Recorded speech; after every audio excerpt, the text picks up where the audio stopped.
Hello, everyone. Welcome to the Love to Live Healthy show with author and weight loss specialist Josephine Fitzpatrick. Our focus is weight loss and losing it with healthy and clean living.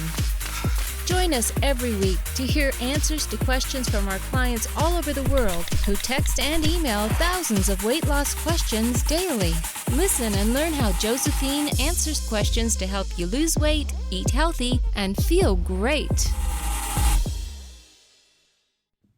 Hi everyone, welcome to Live to Live Healthy. I'm Josephine Fitzpatrick and welcome to our fourth episode of our YouTube podcast. I am a weight loss nutrition specialist. I have clients, thousands of clients all over the world that I've helped lose weight, and I am here to share my knowledge with all of you so you can live your healthiest, best life, okay? So today we're talking about calorie counting and why it does not work. I'm going to give you the 3 top reasons why calorie counting doesn't work, and this is a huge topic. I get this all the time. A big part of my business is clients will text me 24/7, and it's always about, food and what's good for them, what's not good for them. And calories, when it comes to calories, it's really so tricky. And this is why so many people, and you may be relating to this right now, this is why so many people end up either gaining weight or not losing weight, and they don't understand that, they're counting their calories and why isn't it working? Well, let's go through 3 of the reasons. 2 are pretty obvious and you probably know somewhat about them, but the third one, that might shock you. This third one may actually shock you why it doesn't work, okay? Let's go to the first one. Calories are not the same. Okay, if you have, and I've used this example before, so if you follow me, you may have heard me say it.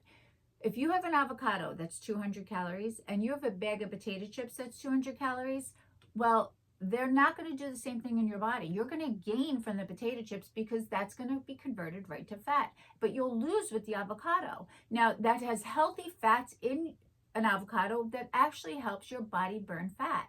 So the calories have nothing to do with the 2 foods and how they're going to be affected by your body. Which another thing you should understand is highly processed foods always convert to fat. There's so much in them chemical wise that most of it, if it's 100 calories, 60% of it is going to be converted to fat. And this is what we don't understand as a society. We see the whole point of the foods and what's in them. It's so important for you to know that just because it's 200 calories does not mean that, okay, I took 200 calories in, so I'm still within my calories of the day. Not if they're the wrong calories. And that's why it's so important to know what you're talking about when you're talking about calories in food. And like I said, the avocado, healthy fats, it's great. It has fat in it, but it's healthy fat. It's going to help you lose weight. Where if you have the same calories in a bag of potato chips, that's going to convert to fat, okay? So we understand that, right? Let's go to number 2. No 2 people are the same. And again, this is a big part of my program. I individualize each person on what they can take in and what they can do because it's by their body type. Everyone is so different. If you have more muscle on your body, if you have more fat on your body, your age, if you're on medication, just the way your body processes food to begin with. This is a big thing. A lot of times someone is overweight, it's not because they're overeating all the time. It's because their body is resistant. They have larger fat cells, their body runs slower, even though their metabolism is totally fine for their body. It just runs slower. I have a perfect example. I have 3 boys.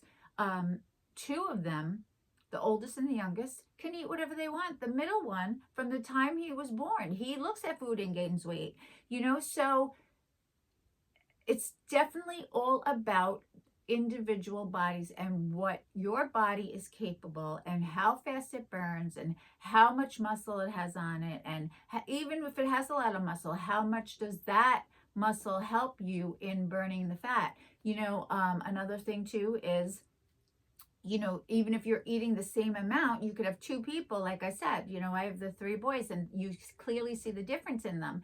But if you have 2 people and you have them height, weight, age, everything the same, and they're eating the same, it doesn't mean they're going to be losing the same. And that's because everyone's body is different. And you have to figure out what is good for your body and what works for your body. And that's why it's so many people go on programs and they're like, I don't understand, why is it not working? I'm following exactly what it says. Well, if you don't have someone holding your hand, it's going to be hard, because most of the time, overweight people a lot of the times are overweight because they have a resistant body to begin with. Okay, so you have to figure out what works for you. 3, this is the shocking one, drum roll. 3. Okay, are we ready? Calories are not accurate on the labels.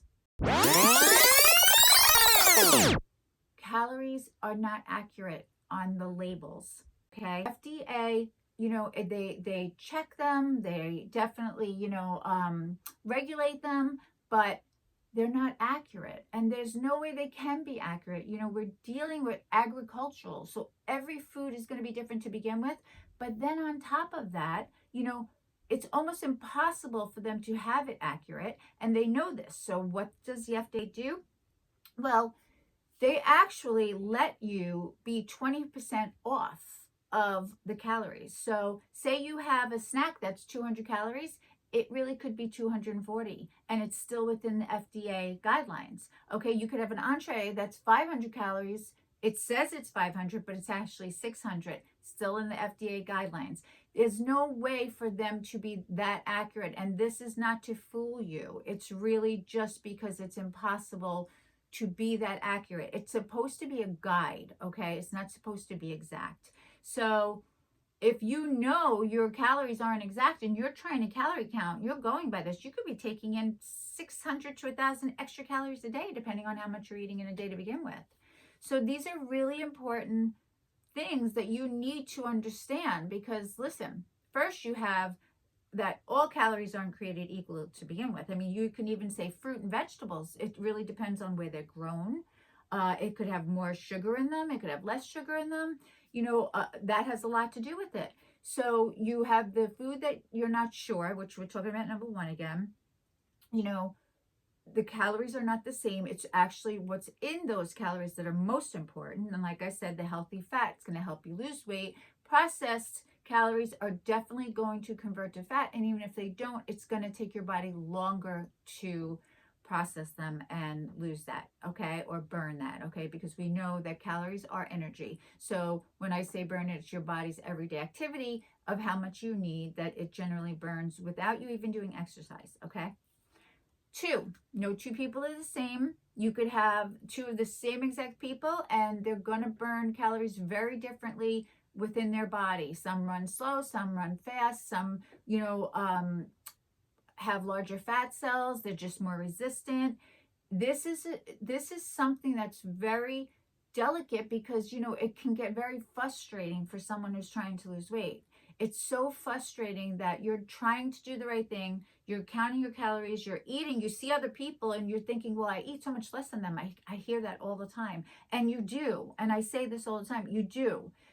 It's harder for some people to lose weight. That's a true fact, okay? That is something that everyone is so different, and it does have to do with, you could have been younger and lost weight and, did great, where now that you're older, your body's changed and it's just reacting differently, okay? And this goes to also, I'm talking about if you're really doing the right thing and you're following your meals and snacks and you're really not eating in between and not having those little extras, and you're measuring everything that you're supposed to measure. A tablespoon's a tablespoon. It's not a tablespoon and a half, So if you're doing all this and you realize, like, okay, I am really following, I am doing all the right things. Well, this could be why your body could be resistant. And this is where you have to find the right program for you, so you know what you have to take in and your portion size and everything to help you lose weight, okay? And then, of course, we have the third one, which I find that so many people are shocked by when I tell them. They're just what you're reading on the label, and this is why I am so against calorie counting. All 3 of these, really. I'm so against calorie counting for these 3 reasons, because they're so important. And like I said, the third one is, it's not accurate. What's on that label is not accurate. It's impossible. It's not to fool you. It's just to show you that this is supposed to be a guide. It's not 100% accurate. So If you're thinking you're taking in 1,000 calories, you could be taking in 1,800. This is really important. As you eat through the day and you're trying to calorie count, you don't want to take in too much because you need less than what your body needs to lose weight, right? We've spoken about that. But how do you know if they're really not accurate on the label? Okay. And this goes with everything. This goes with the carbohydrates, this goes with the fat content on the label, and this goes with the calories on the label. And with all that said, and these three things I just told you, calorie counting is very difficult. And I do believe it's one of the reasons why we live in such an obese society, is because people try hard, but they just don't have the right facts to do the right thing. And, things like this, these three things, if you don't know specifically what's going on, how are you supposed to do what you have to do to lose weight? Okay. So, I really hope these three have helped you. I hope you can think about what you're doing at this time. And if it's not working, maybe one of these three will resonate with you and you'll understand why. And, it's not your fault. And sometimes we blame ourselves because we're like, I'm doing everything right. I don't understand. How could it be not, working? Sometimes it has nothing to do with you. It's what you're taking in. And again, if you're, if it's a specific food, if it's, just a resistant body, or if it's just the calories are wrong and you're not getting the right information, this is why you're struggling. And again, I'm going to, say it, I'm talking about if you're doing everything else right, because sometimes it is the person and their portions are wrong. They're, not measuring correctly. They're not counting things they're eating. They think they had something, but it wasn't a full meal, so they don't count it. I'm not talking about that. I'm talking about, really doing the right thing, following, whether you're trying to calorie count, whatever you're doing, and it's not working. This is probably why. Okay. One of these three things, at least, if not all three. So I hope this helps. And I hope one of these three that I just spoke about, why calorie counting does not work, resonates with you if you are struggling, and now you'll understand why. And again, next episode, we are going to talk about all the programs that do work and see which one fits for you. Okay. So I hope you have a fantastic, healthy week. If you do like this episode, please press the thumbs up. If you want to subscribe, please subscribe, and you'll be able to see exactly when our next episode comes about. And I hope everyone has the most fabulous, healthy week, and stay healthy, stay happy. Hugs and kisses to you all.